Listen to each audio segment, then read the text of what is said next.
For a long time, I was a go-getter, right? Take, take, take.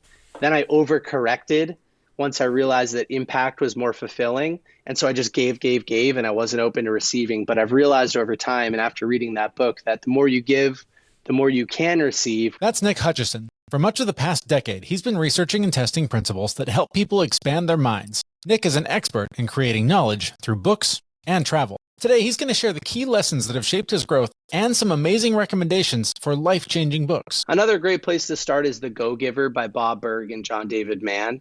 It's a parable, so it's not a traditional nonfiction book. It's actually a fictional story, but it teaches real-life lessons. By the end of this episode, you're going to learn 3 things. First, you're going to understand why books provide knowledge, while travel leads to wisdom. Then, Nick will map out exactly which books are essential reads. And he'll share a few of the 100 personal development habits outlined in his new book, Rise of the Reader. So if you're ready to transform your perspective and success, then stick around to this episode of The Fit Mess. But first, this is The Fit Mess, where together we learn to develop habits that help us live beyond our mental health struggles to create happier, healthier lives. He's Zach. He lives in the future with his anxiety. He's Jeremy, and he lives in the past with his depression. And we get together once a week in the present to share the obstacles we face and how we overcome them. All right, so Zach's going to join us in a few minutes for the interview, but I wanted to start by telling you a little bit about my experience with reading. When I was a kid, apparently, I was a great reader. I don't remember enjoying it. I don't remember loving it, but I do remember being set aside in one of the select groups. So it was a small group of kids, 3rd grade, I think, where we got time once a week to go read the advanced books, the books that the other kids weren't quite ready for. And I remember thinking that was cool and that was a neat thing to be a part of. But then some things happened at home and life got oddly stressful for a child. And for whatever reason, reading was one of the things that I stopped doing so much. And honestly, it was one of the worst parts of school for me. Staring at page after page after page of letters in this book, I couldn't focus. I couldn't stick with it. It would bore me and I couldn't absorb the material in that way. So after fumbling my way in and out of school, in and out of college, I finally got those degrees and got those things taken care of. But luckily, technology advanced to the point where audiobooks came along. And those are things I really started to enjoy. And I started to really learn a lot of the lessons that we talk about here on this show through absorbing audiobooks. And there's tons of research that says that just by listening to audiobooks, you're getting the bulk of the material you would otherwise be getting from reading a physical book. Fast forward a few more years, and now I'm a dad. I've got 2 young daughters at home that are watching me either looking at a screen, reading ebooks, or listening to audiobooks while looking at something else on my screen. And the message they were seeing was that dad doesn't read. In fact, my oldest daughter even joked one time. I don't remember the setting, but I remember her saying, "You don't read." And hearing her say that was heartbreaking to me. Because partially it was true, but more so, that's not the impression I want her to have. I want her and both of my daughters to value reading because it is such an important part of personal growth. And by the way, they're both book addicts. It's hard to get them to put books down. But if I can do something to help encourage that behavior, I want to do it. So since being called out by my 12-year-old daughter, I have made more of an effort to go to the library with them, pick up paper books, bring them home, and read them. So that I could learn something, so that I could feel better and take all those lessons and apply them to my life. But more so that my kids could see me sitting there reading a book rather than staring at my phone. So this year, I've probably read a lot more physical books than I have in years, honestly. But the next one on my list is Rise of the Reader, and it's written by our guest, Nick Hutchison. The reason it's next on my list is because I still suck at reading. It's hard for me. It's hard for me to keep my focus on it that long.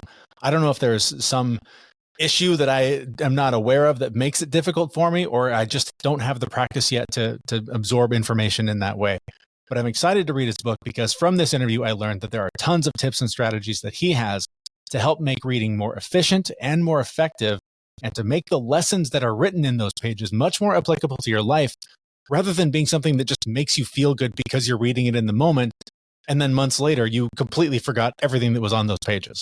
So we're going to get to those lessons and a lot of the tips and tricks, not only for reading, but just for personal development that Nick has for you. And we'll find out why reading is important at all.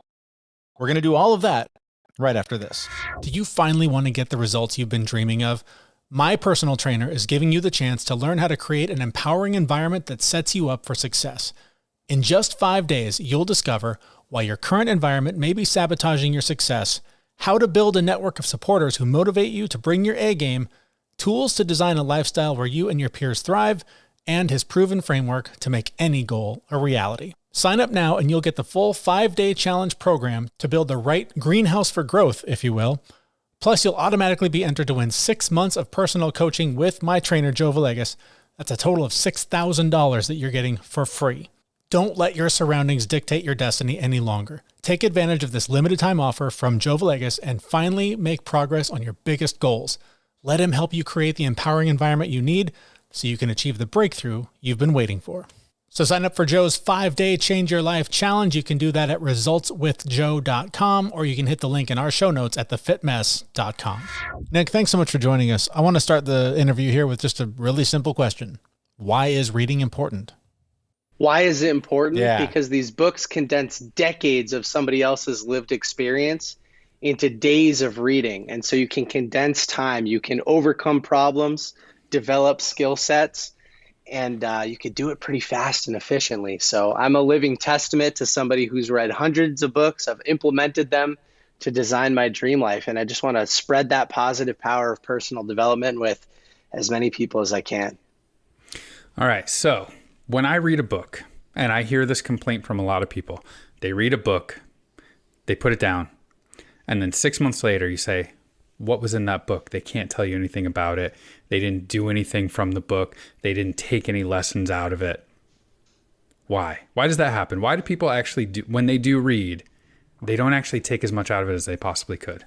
Yeah, it happens because people don't read with intention, and I'll define that in a minute. People just read aimlessly hoping that these books will solve their problems, but you have to do the work yourself. Napoleon Hill said, action is the real measure of intelligence.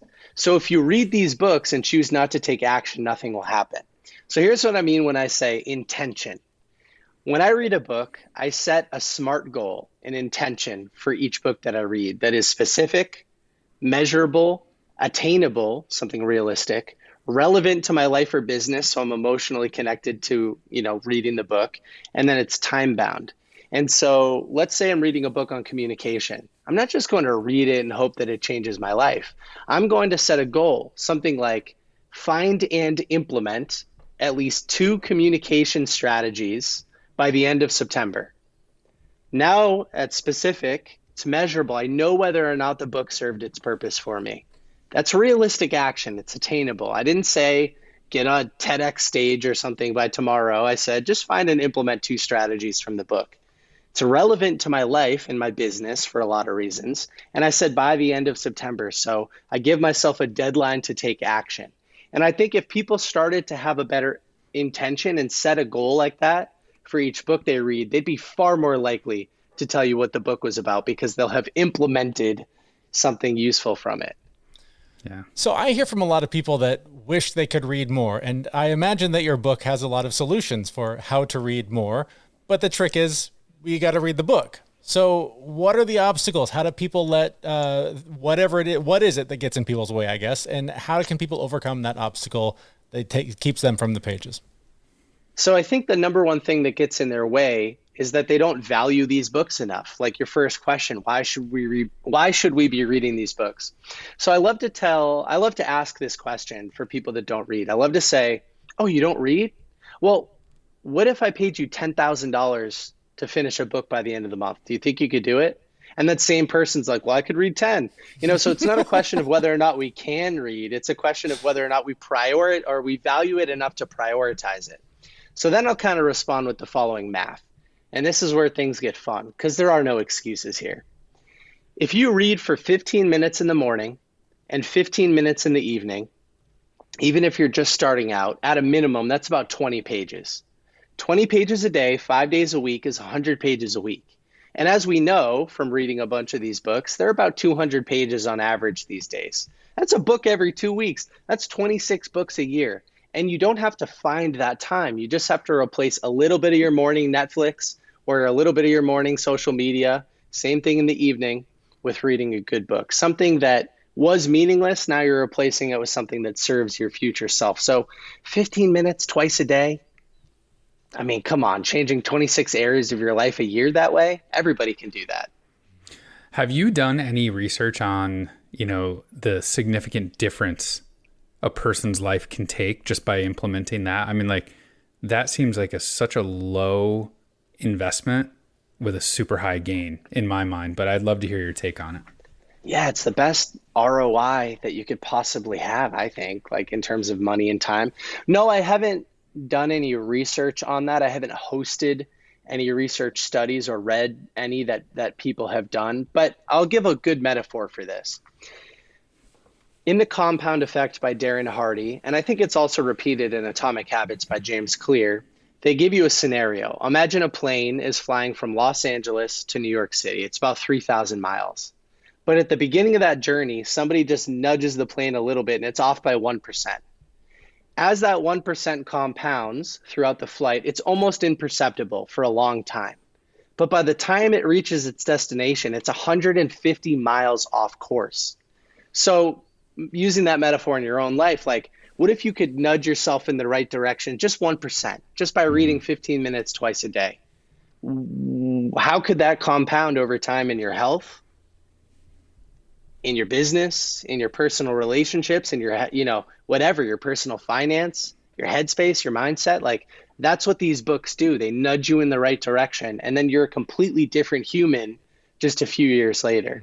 And so, yeah, I love the question. And although I haven't done any research, that's kind of how it's worked in my life. I don't know if you've heard this number. We talked to another podcast host. His name's Chris Michael Harris, and he mentioned something like people that read a book a month are in the top 10% of top performers in the world. People that read a book a week are like at the top 1%. I don't know what tool of measurement that's using, but if there's truth to that, that's a pretty remarkable statistic. Yeah, one of the guys that I interviewed a while ago, sort of an OG in the personal development space, Brian Tracy. I remember him telling me that if you read 3 books on a specific subject, you're in the top 1% internationally. And Wow. it's just, you just have to read 3 books on a subject and you know more than 99% of the people you'll ever come in contact with.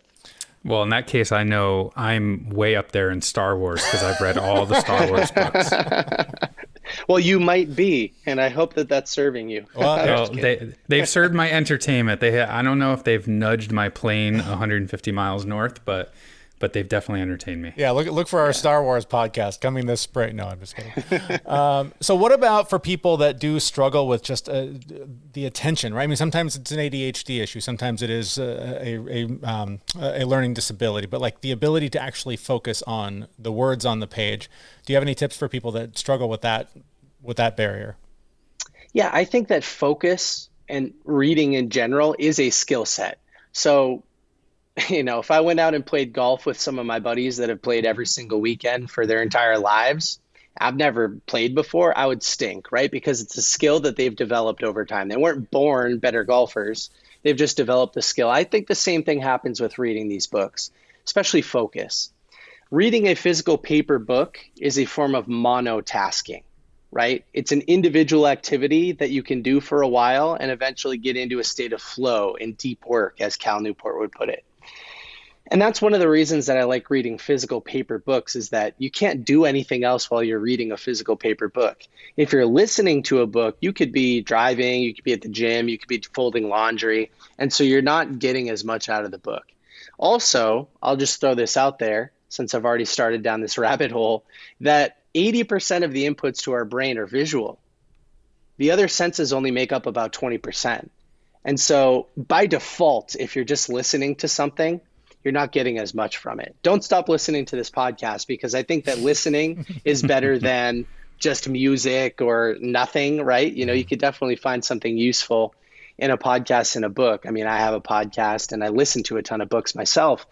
But you get more bang for your buck when you sit down and you focus. And then you can develop that skill of longer periods of focused attention over time through repetition, and that skill is transferable to other areas of your life. So I'll just wrap up my tangent by saying I love to joke around sometimes and say, if I ever had to go back and get a 9-to-5, like if I had to be interviewed at bigger companies and they asked me, what are your strengths? it's a differentiating skill set nowadays to say I can sit down and focus on something for an extended period of time and not be distracted by this. They're like, Hmm. okay, you're hired, because everybody's distracted these days. Right. We can teach you the skills. We can't teach you to be focused. Right. I guess I've got a personal question that I don't know if it would be useful for people. Maybe you'll just tell me I'm a weirdo, but like I read, I don't know, I read a ton of books, but every now and again I come across one where I'm just like, I need to read that again. I need to take all that information in. So I'll actually get the audiobook and listen and read at the exact same time and get like the audio and the visual portions of my brain active. Have you done that? Have you heard anything on that? Or am I just weird? Or is that like a really good way to go, I need to know this stuff and bring it in? No, I think it's amazing. I actually make that recommendation in my book to do that. So you're not weird. It's Yes. multisensory. You're triggering the auditory and visual learning centers at the same time. You're strengthening your connection to the information more efficiently than just one or the other. So I think it's great. Plus, it keeps you on pace and it keeps you reading faster, I'm sure, as well. Yes, reading faster is not my problem. I've got a weird that's the weird part about reading for me. That's weird is I read two lines at the same time forward and then two lines at the same time backwards and just makes sense in my head. And every time I explain it to somebody, they're like, I have no idea what you're talking about. When you were Well, talking, you're speaking to another nerd, so I get it. when you were talking about playing it and reading at the same time, I was like, either the speed you read or the speed you listen to audiobooks would just be mind numbing because you listen at like 4x, don't? It's like crazy. I listen at 3x, Okay. but if I'm reading and listening at the same time, I have to slow my physical reading down to the 3x speed of the audiobook. That's wild. Well, check this out. So there's a metaphor in Limitless by Jim Quick. It's a great book. And he says, imagine you're driving a car and you're driving slowly through a neighborhood. Well, because you're going slowly, your mind starts to wander. You could check out the driveways, the houses, the landscaping, like, oh, look, a G-Wagon, whatever, playing the license plate game. But if you were speeding through the neighborhood, your eyes are glued to the road. You Mhm. can't look at the mailboxes and the landscaping. Your eyes are glued to the road. So I think sometimes people think that reading slower means better repetition and understanding, or sorry, just a better understanding of the material, better retention. And it's not true. Reading faster, using more of your brain's facility at the same time, you're less likely to be distracted and you'll actually retain more information by reading faster. So yeah, I love that kind of stuff. So in addition to that, what are some other hacks? What are some other ways that we can make sure we're pulling enough information out of the books that we're reading so that we don't end up 6 months later going, oh yeah, did I read that? I don't even remember. Yeah, well, Zach just kind of mentioned that he rereads the book, so he'll read something multiple times. I love to say that reading and note taking are two completely separate activities, and they should be treated as separate activities so that you're not task switching between two totally unrelated things. So I love to read a book one time all the way through. Now I set my intention and I'll highlight things related to fulfilling that intention, but I'm just going to read the whole book all the way through. Then I'll go back and I'll look at everything that I've noted, starred, highlighted, whatever format I'm using. And then I'll spend a little bit more time reflecting on that information. And so that's like a second read through the book, but the second time through, I'm only reading and reflecting in a slow way what's most important to me from that book. And so I like to go through books multiple times as well. And then what I'll do is I'll take my notes. So I used an example, I think, earlier in the conversation where I said maybe we're reading a communication book and we're setting a goal to find and implement 2 strategies. Well, maybe I've found and highlighted 15. But here's the thing, they're not all created equal. So I'll rewrite, which is a form of repetition, and repetition leads to retention. I'll rewrite my 15 takeaways on a legal pad like this. And then I'll look at them and I'll say, what 20% of these are likely to create 80% of the change? I don't want to implement everything. That's overwhelming. I just want to implement the highest leveraged activities that I can take action on, without too much friction. And that allows me to take better action and draw the most important information out of the book. Not everything. I don't retain everything, but I could tell you something from almost every book I've read because I've taken action on it, Mm-hmm. So in rereading books, I'm curious on your take on this. I know for me, I've had, I'm looking at one of my bookshelves that I have books that I reread on an annual basis because there's so many books out there that depending on where you are in your life and what your current situation is, like you pick out different things and it means different things to you. Can you is that something you recommend as well? Oh And can you yeah. talk more about that? So the question in its simplest form is quality versus quantity. And just like you, I'm reading 100 books a year. It's a little bit of both for me. I think if you're first starting and you can only choose one, I say choose quantity. Read wide. Read a ton of different subjects. Try to understand as much as you can about how much you don't know, and see what kind of like fuels your fire a little bit. Once you sort of grow, maybe start a business, you have a wide foundation of knowledge, you've read a ton of books. I say start to focus on the quality a little bit more. Reread the books that are the most meaningful to you if you can only do one or the other. So again, in the beginning of your journey, read a ton of random stuff. Figure out what you like and then eventually really focus in on what matters most. When you find the genre or the style or whatever it is that you like, and you're finding yourself in the library, the bookstore, and the giant section of thousands of books to choose from, how do you know which ones are worth your time? Yeah, there are a few things that I do to decide on the next book that I read. And in my book, Rise of the Reader, I have this whole personal inventory, a series of questions that you can ask yourself to determine what's best. I think at the core, like first principles thinking, these books in the world of personal development, they solve problems and they develop skill sets. There's a bunch of stuff in between, but that's kind of like the core too. And so, are you facing a problem that you could overcome by reading about how somebody else overcame that same problem? Or are you facing a skills gap that you could acquire and like remove the gap by reading about a book on how to develop that skill? And so if you're asking yourself that question and you go into the library or Barnes and Noble or whatever, and you're analyzing the books that are available and you try to answer those questions like, will this solve my problem or help me develop my skill set? You're kind of reading and picking the book with intention. I'll also add just a fun little hack. If you're analyzing multiple books in a category, I recommend going on Amazon and looking at reviews. And I recommend ditching the 5-star reviews and ditching the 1 and 2-star reviews so that you're only looking at the 3 and 4-star reviews. Those are typically written with less emotion, right? People put thought into their answer. The difference between 1 and 2 stars, not very much. 5 stars, people just check the box. But 3 and 4, you put some thought as to why you think the book deserves that rating. So they're written from a place of logic, not emotion. And I think that can help you understand what the book's about as well. So what about putting a book down? So I know a lot of people will go pick the book, right? They've gone through the process. This is the book I'm going to read. 2 chapters in, they're like, I am just not feeling this. Do you continue? Do you slog through or do you put it down? Earlier in my journey, the first couple of 100 books that I read every word of the book, including everything before chapter 1 and everything after the last chapter, because I thought that in order for the book to count, I had to read the whole thing.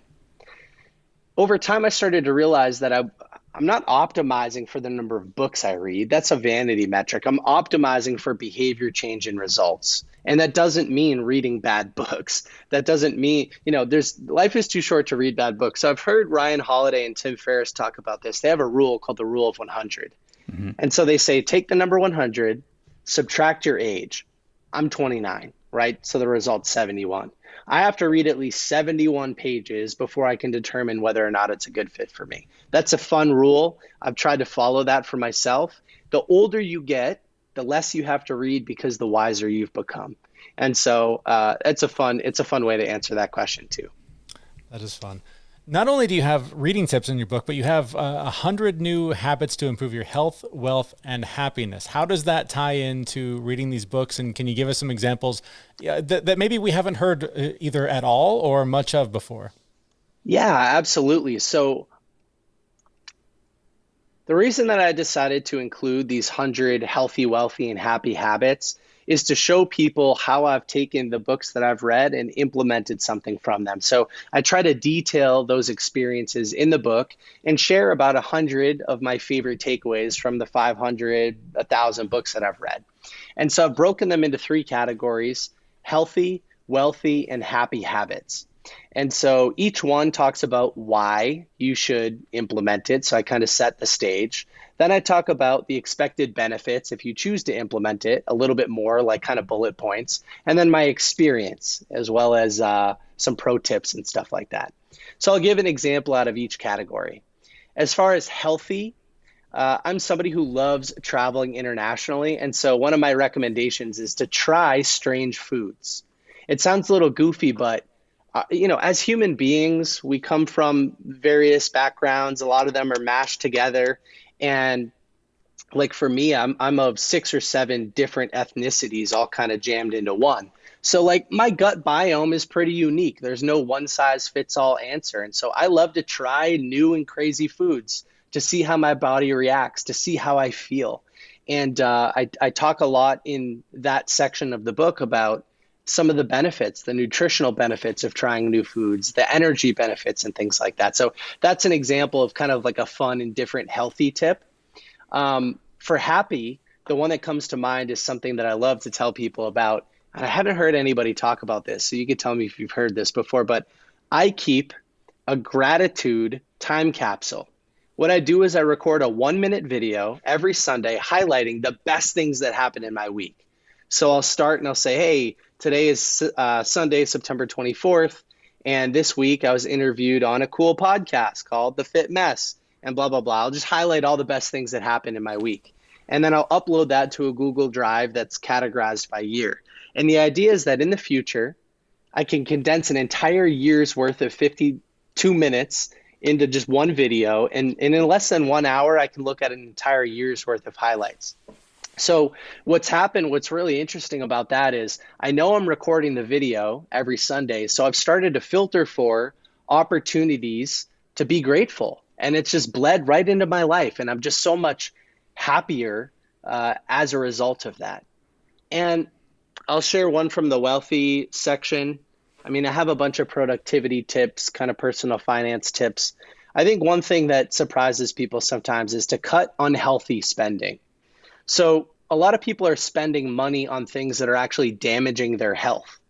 And if you can cut that money, which puts more money back in your bank account and you're healthier as a result, they kind of compound together. So for example, people spend a lot of money on sugary Starbucks drinks in the afternoon. Well, not only is that caffeine hurting your sleep, the sugar is terrible for your health, that money is unnecessary to spend, but, so it all kind of compounds together. And I talk about like analyzing your spending behavior and looking at not only things are hurting your bank account, but they're also hurting your mindset or your health. Mm-hmm. So those are 3 of the 100 plus examples that I have in the book, but, tons of fun and different stuff. Nice. I like the gratitude one. That's a good idea. I might take that one up myself. It's yours. I know we usually take 1 minute at the very end of a show to be like, hey, what's your book recommendation? I want to take a couple minutes for this one because I really want to get your take on maybe one or your top 3 books that you've read that have totally changed your life and totally not just a 1 degree change but like a 25 degree change and landed you in Miami or something like that. But go for it. 1, 2, 3, however many books you want to talk about. Yeah. I mean, I have so many of those books that have definitely created dramatic change in my life, but I will mention a few. So number 1, the first book I ever read was Rich Dad, Poor Dad by Robert Kiyosaki. And I've read that book 10 times, talking about rereading books. And every time I revisit it, it feels like a totally new book because I've changed, which is another cool thing about rereading books. Mm-hmm. But that book taught me the importance of financial literacy. It taught me that we're all forced to play the game of money. You don't have to be materialistic to value food, water, shelter, and impact. And the more money you have, the more people you can help. And so, yeah, that's a really important one for me. Money, unfortunately, is not a subject that's typically taught at school. It's taught at the home. And so if you grow up in a poor middle-class family, you're going to learn poor or middle-class money habits. And to break that stigma, you have to read books written by rich people like Robert. So I really love that one. In a similar vein, last year I read a book, $100 Million Offers by Alex Hormozy. So $20 in a few hours of my time, and I generated over six figures of additional revenue for my small business within a handful of months. Talk about return on investment. I mean, it was wild. And I had somebody remind me recently, my ops guy at BookThinkers, he's like, dude, you only gave like a half-assed implementation of that book anyway. I only implemented a few things from it, and look at the impact that it's had. So if anybody in your audience today is running a service-based business, they have to stop everything they're doing and read that book. And I'll throw one more out there that's very different. Vagabonding by Rolf Potts. Have either of you read it? I read it a long time ago. Yeah, it's the uncommon art of long-term world travel, or something like that is the subtitle. And it talks about how the traditional American narrative that travel is expensive and it's reserved for either the ultra rich or maybe a family who takes maybe a vacation every year or two and they have to save up for it. It tosses those out the window. And so as a result of reading that book, I've traveled to over 25 different countries, sometimes for up to 3 months at a time. You know, I'm working and building a remote business at the same time, which is part of the reason that I can do that. But man, I've learned, I would say almost 50% of everything I've learned has come from international travel and that like diversity of perspective. And the other 50% is the books that I've read and implemented. So if it wasn't for books, I'd probably work in the travel space. So there's obviously, I mean, I think we've outlined a lot of the important reasons that reading can make a big impact on your life. So if someone's convinced and they're feeling like, oh, where do I start? Obviously read your book first, but what other sort of, first steps, what are some first things people can do to make this a part of their daily habit? Yeah, I think another great first read outside of Rise of the Reader or Rich Dad Poor Dad is The Compound Effect by Darren Hardy. And really at the core of that book, it talks about how small steps in the right direction over a long period of time will compound and build a beautiful life for you, kind of that plane analogy. But the book goes through that on steroids, and it just really reinforces that it's small actions. You know, it's not eating the elephant in one bite, it's just one bite at a time, and it makes it manageable for people. So I think that's another great place to start. Another great place to start is The Go-Giver by Bob Burg and John David Mann. It's a parable, so it's not a traditional nonfiction book. It's actually a fictional story, but it teaches real life lessons. And it's such an easy, short, impactful read. Teaches 5 major lessons. My favorite one is the reciprocal nature between giving and receiving. You know, for a long time, I was a go-getter, right? Take, take, take. Then I overcorrected once I realized that impact was more fulfilling. And so I just gave, and I wasn't open to receiving. But I've realized over time, and after reading that book, that the more you give, the more you can receive, which gives you more to give. Absolutely. And it's such a beautiful book and story. Powerful stuff. I know you have to run, so I'll just ask quickly, where can we learn more about you, the book, and find out more about what you do? Yeah, if anybody wants a custom book recommendation, it's one of my favorite things to do. So DM me at BookThinkers. Tell me about a problem you have. Tell me about a skill that you want to develop or something in between, and I'll provide a custom book recommendation. And from there, the links in the bio, everything else is available. All right. Our thanks to Nick Hutchison for joining us. Again, the book is Rise of the Reader. You can get the link to that in the show notes for this episode at thefitmess.com. Tips, tricks, strategies, lots of ways to make your reading more efficient and more effective. But I think the key takeaways there are that you can gain so much knowledge from people from the past hundreds, thousands of years by reading their thoughts, the things they put down on those pages that are still applicable to your life today, so that you can build the life of your dreams. But also, and maybe more importantly, it's not just about reading the books. It's about, like he does, taking a couple of things from each book and finding a way to implement them into your life so that the lesson isn't lost when you close the book and put it back on the shelf or take it back to the library. Using the strategies, just the ones he outlined in this interview, for finding those nuggets between the pages and making them a part of your life can lead, I think, to a better life. But that's going to do it for this episode. I hope you've enjoyed it. I hope you learned something. And I hope that this encourages you, as it has for me, to make reading a bigger priority so that you can become better at it and learn even more to implement these strategies into your life. And if you found this episode valuable at all, I hope you'll consider sharing it with someone you know who maybe struggles like you and I do, to get the most out of the books that we try to make time to read every day. But that's it for us. Zach and I will be back next week with a brand new episode. You can find it at thefitmess.com. Thanks so much for listening. We know this podcast is amazing and doesn't seem to lack anything, but we need a legal disclaimer. Prior to implementing anything discussed in this podcast, it is your responsibility to conduct your own research and consult your physician. You should assume that Jeremy and Zach don't know what they're talking about, and they're not liable for any physical or emotional issues that occur directly or indirectly from listening to this podcast.